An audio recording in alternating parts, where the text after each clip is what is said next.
Hello, ladies and gentlemen, and welcome to my next I said new and next at the same time, I said next. Welcome to my next project, which is Metroid Prime 2 Echoes. A fantastic sequel to a fantastic game. So, it's telling me quite a lot of stuff at the moment. Press Z to lock onto target, and there's quite a lot of things on the heads-up display for now. I'm going to kind of go through these as they become relevant. Controls are move, control stick is move, A is jump. Pressing the B button fires. I'm playing this on the Wii, so I can point around with the pointy points. Pressing D-pad down fires a missile. I'm not going to do that for now. And visors. So, if I hold minus, this little screen comes up. I have my standard combat visor in the middle here, and I have my scan visor at the top. When we bring the scan visor up, we can scan things. For example, these pillars. Object scan complete. Statue houses a power grid, motivator unit, and an energy projection array. All systems are offline due to age or structural damage. You'll notice they were blue before we scanned them, now they're green. If something is green, it means you've already scanned it, so you're not going to gain any information from scanning it. If something's red, well, it means it can be interacted with in some way. For example, this thing, the statue's motivator is functional but requires power to operate. The power beam can't energize the statue, so you can alternative energy source. So, we'll have to work that out later. And the gunship, as well, is red. And you see all this stuff coming up now. Welcome to the visualizer. There's a lot of things to keep track of in this game, and the first one of these is scans. So you notice there's a bar at the bottom that's going to fill up as we get scans. There's like 200 in the game, so that should be fun. Starship, Hunter-class gunship, vessel registered to Samus Aran. Your ship has been damaged. Auto repair function initiated. You can return to your ship to recharge energy, reload weapons, and save progress in the game. Wonderful. Now, on we go. In the way here is an object that contains a large quantity of acidic fluid. Fluids may be used by indigenous bioforms for digestive purposes. Shell is vulnerable to weapon fire. So, basically there's a weapon in the way, shoot it, and it goes away. As you can see, you can either aim around blind like that, or if you hold the Z trigger on the nunchuck, then I can move around while targeted onto it, which is quite handy, though I can still look around while kind of moving anyway, which is one of the advantages of the Wii version, which I will talk about the differences between the Wii version and the GameCube original version, but that's kind of one of them. You've got a lot more freedom of movement. Here is a door that we can't do anything with yet. If we try and open it, unable to interface with door control system. Cannot translate alien text. To access door controls, you'll need to update your translator files. As you can imagine, this is a game that's all about the upgrades.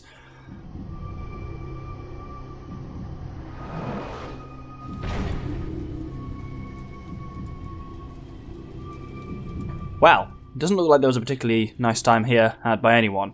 Let's start by scanning these pods on the wall. Object is composed of nutrient-grade biomatter protected by a thick exobarrier and tensile webbing. Possible source of nourishment for local bioforms. Oh good. Local bioforms with cocoons and webs. At least it's on fire, I guess. These are parts of a ventilation system converted to dispense pesticide. System is still active. Pesticide supply at 13% and dropping. Then we have Galactic Federation crates, which are known for their complex lock systems. Destroy them to discover their contents. And then the larger of the crates, which is a heavy crate, which requires more stuff to destroy it. There's a couple of piles of not great looking alien corpses around. If you give them a scan, you'll notice they're all actually part of the same thing, which is why they all turn green. Terminated bioform, scan complete. Codex genome match, splinter. Source of termination, inhalation of industrial grade pesticide, toxic elements still present in local atmosphere. Maintain suit lockdown for essential life support. It says effective, but I said essential. And they all say the same thing, which is why they've all turned green. Wonderful! There'll be a lot of scanning and a lot of reading in this.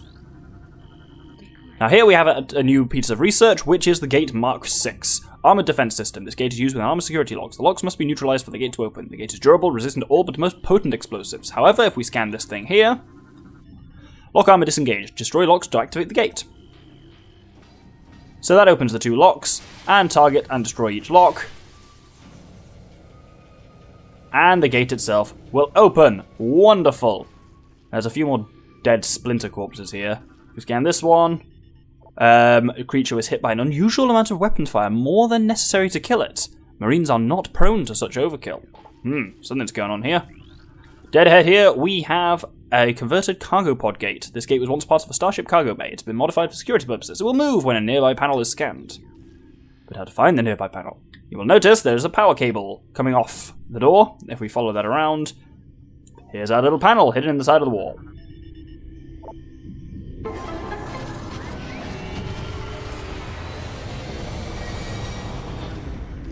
Wonderful. A few more happy noises and we are in here. There's a lot of stuff to scan here, but first I'm actually going to activate this thingy.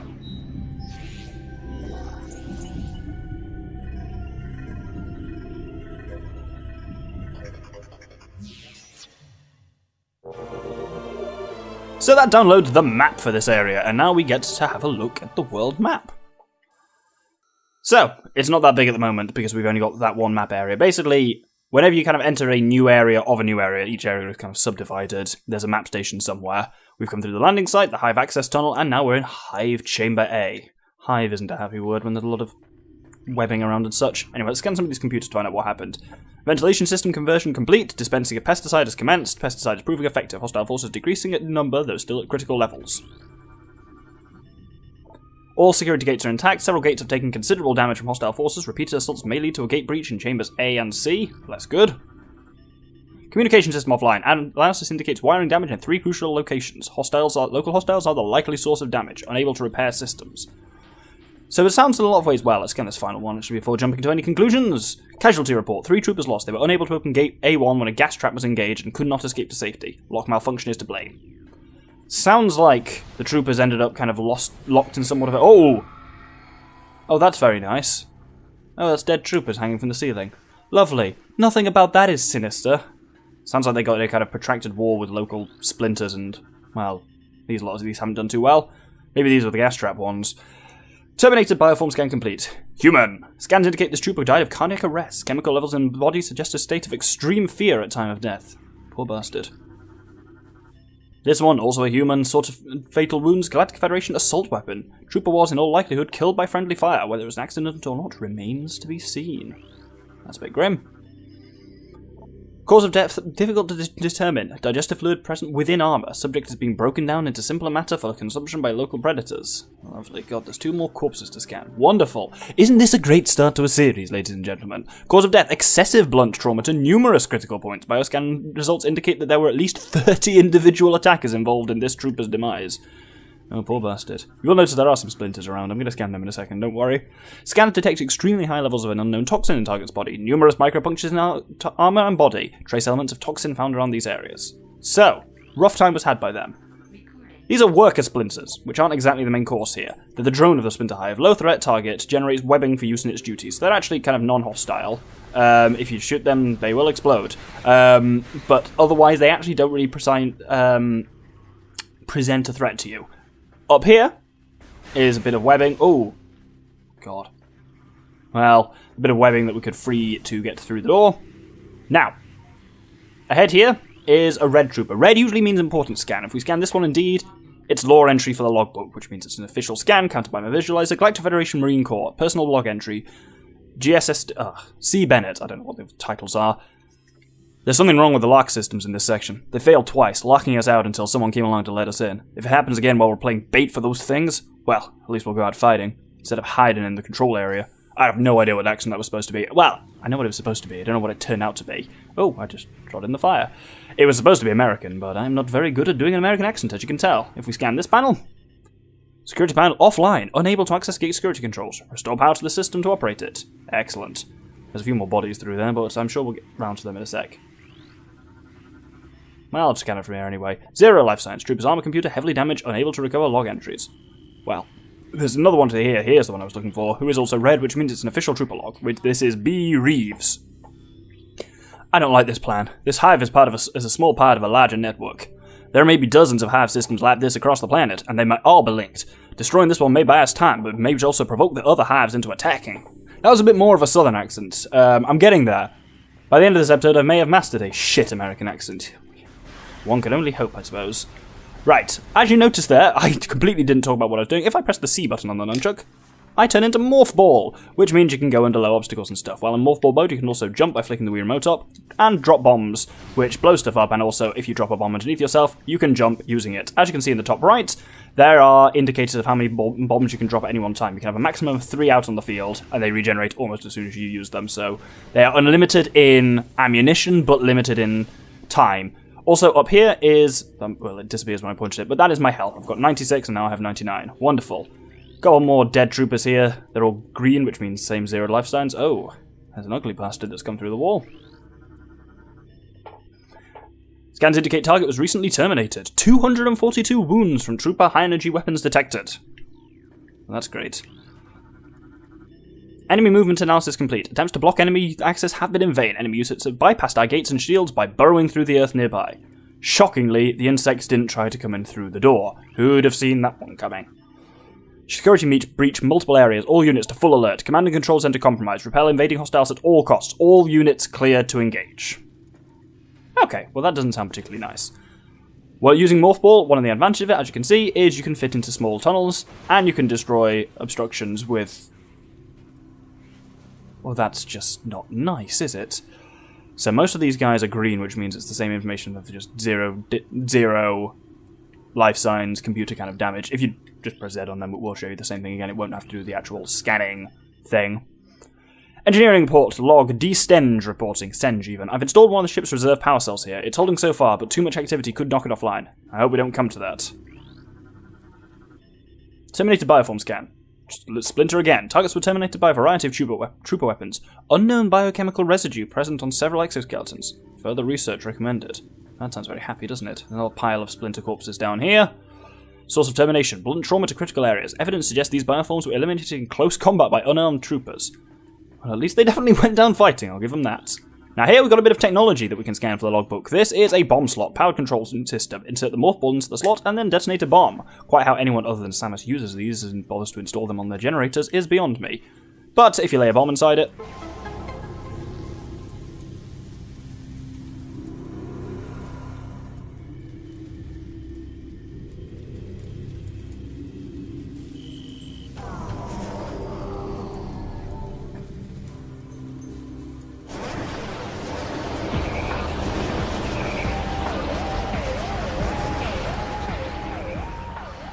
oh good! Zombies! Well, let's scan these things. So, these are Dark Troopers. Deceased Galactic Federation soldier. Bioscans indicate terminated life signs in this trooper and the presence of an unknown biomass. Well, there's the response to your... there's the reason for your unknown biochemical residue on some of the splinters, I may suggest, is whatever force is motivating these corpses at the moment. With the main power beam, as you can see, you can fire in bursts like that. I didn't really get a chance to demonstrate it. If you press and hold it, you charge up a charge shot, which is much more powerful. There's kind of two levels. If you charge it just very briefly, it does a not very powerful shot. If you charge it up to full, it does a quite powerful charged shot. Through here, more Dark Troopers. So scan these if you kind of want to. I believe... So, there's two types of scans. Well, there's a lot of types of scans, but there's really two types that matter. There is scans you can get anytime, and scans which are one time only. These, I believe, are just an anytime scan. So you can. There are other points in the game when you'll come across them, is my point. Anyway, what that all did was got power back online for this thing. Zombies aside.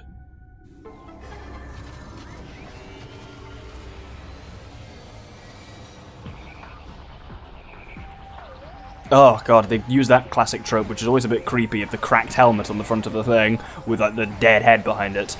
Ugh, always an effective one in any kind of sci-fi horror thing, which this game definitely is going for. I wouldn't say this is sci-fi horror necessarily, but it's going for it at the moment. Anyway, so these crates, you can smash them up, and you'll notice that crystal in here. It's not actually research, but if we scan it, it will say, small energy unit, replenishes 10 units of energy, so that takes us from 93 up to 99. Equally, I should use missiles at this point. If I press D-pad down, we shoot missiles. You notice our missile counter there has now gone down to 4 out of 5, but if I pick this thing up, that restores us 5 missiles, so it restores us all the way up to the full, which is nice. Break these things. Normal shots, I think, can't destroy them. You need to do at least a slightly charged shot, which I'm doing now. I'm literally, like, charging it for a fraction of a second. So that is a fairly powerful, is a normal power charge shot, whereas if you kind of go to that point, that's a more powerful one. Doors, as you may have noticed, shoot to open.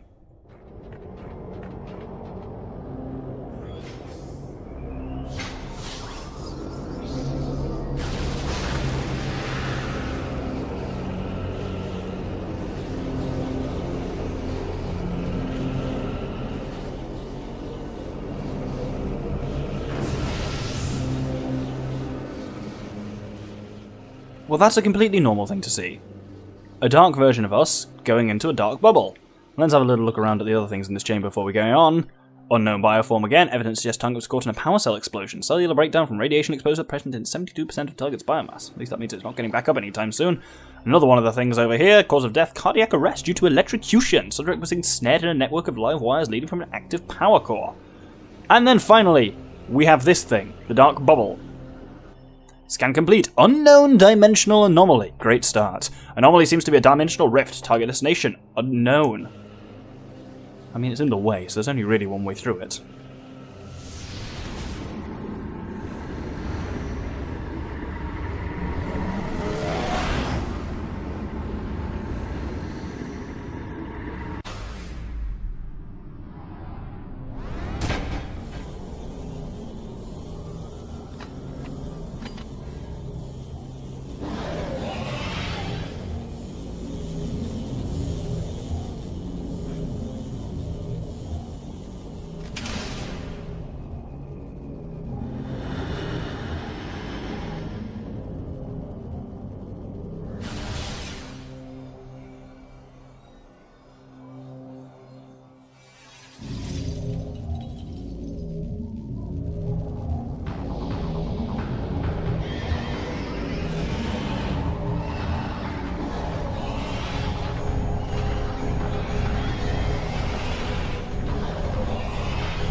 Well, that was all very strange. Chozo Battlesuit version whatever. Alert! Gear stolen by unknown creatures. Oh, you know you're playing a Metroid game. Space Jump thrusters online. I didn't even use the Space Jump. Grapple Beam launcher online. Didn't use that either. Offline, that is. Morph Ball boost unit offline. Power Bomb generator offline. Didn't even know I had that. Missile launcher offline. Morph Ball bomb module offline. All remaining systems online and active. At least it's not as bad as the original Metroid Prime, which took literally everything from you. I still hate it when games do that, though. They start you off with stuff and then take it away from you as part of the tutorial. It's like, don't do that. It's a bit shitty.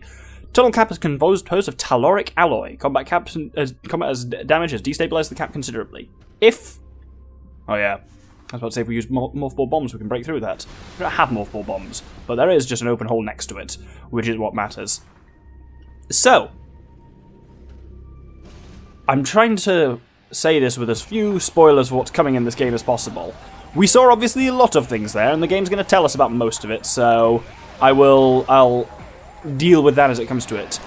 What one needs to know, especially if you haven't watched my Metroid Prime series, or if it's been a while since you've watched or seen Metroid Prime, and you want a little bit of a primer. The blue goo that we saw on the wall there, that's the Dark Samus was kind of drinking in, that is Phazon, which is a very powerful energy source and potential mutagen, as in it causes mutations in living tissue by being near it. Other than that, everything else will be explained at some point. This is a useful thing. This is a save station. It will save the game for you, and it will also completely heal you. It's one of the slightly infuriating things about the whole Metroidvania game style, which this is, being the Metroid in Metroidvania, is that Metroidvania stuff seems to be entirely save point based, which means it's a really annoying thing to design a bloody Let's Play series in, because it limits when you can start and finish episodes unless you're planning on recording a lot of episodes in one sitting, which is one reason why I am doing exactly that, to get around that issue, because sometimes then it means I have to, like, stop and be partway through recording an episode, but I'm like, I know there's not another save point for ages, so I have to, like, hold an episode there. So that's why I'm planning on recording the first 8 episodes tonight, so that should be fun. I've learned from Donkey Kong Jungle Beat, though. There is another alien door that we can't get through yet without updating our translator files, as it said last time. I believe there is something around here that could be of use. No? Okay. In case anyone was wondering what I did there, I created a lift which activates when you step onto the hologram. Here we go.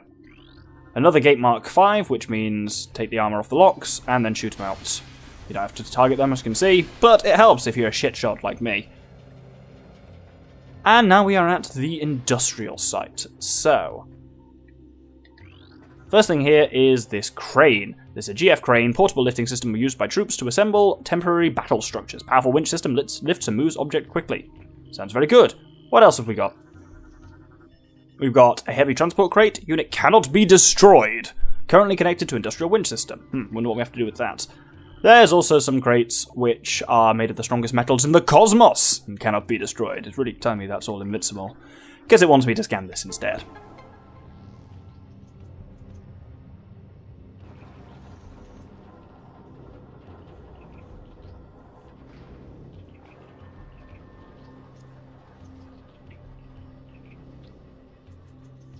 It's showing me that alien door, but I can't get through it. I guess it just wants to draw my attention to the fact that it's a thing, and will be a thing later.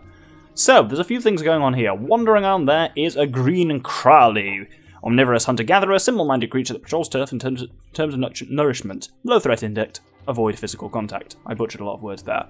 On the walls is something a little more problematic, though. These are splinter cocoons.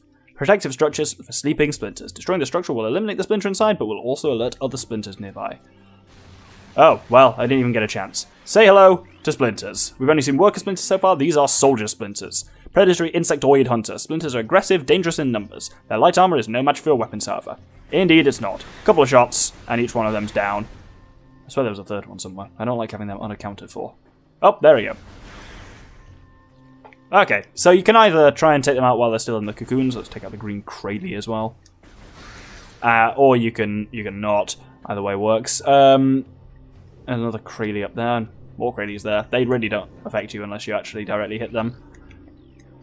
Up ahead is another bridge. This is a Bridge Mark II. Portable bridge system. This bridge is durable, but often locks in place, leading the Marines to call for a new design.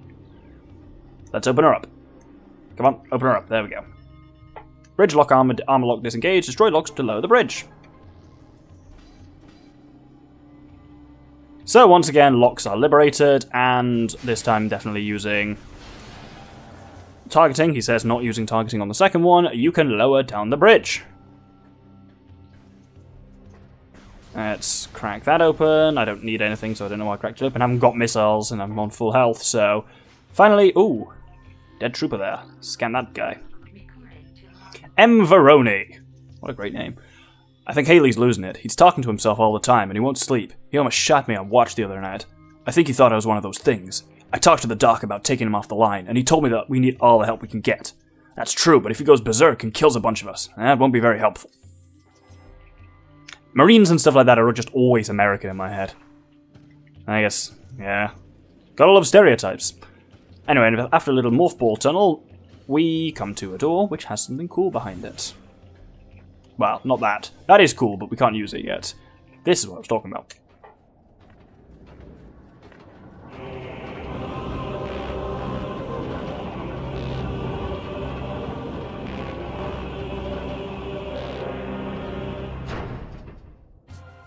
So this is the first real open area of the game. It's also when the music of the game actually starts. Music is often a really interesting thing in Metroid Prime games, because it's often, you barely even notice it's there. It's just more sometimes sounds in the background, but when it is there, it's also often very nice. But we'll call the end of the episode there. I think it's been approximately 25 minutes plus. So thank you very much for watching this first episode of Metroid Prime. We've come to planet Aether to investigate what happened to the troopers, and hope you'll join me next episode to continue that investigation. Thank you very much, and good day.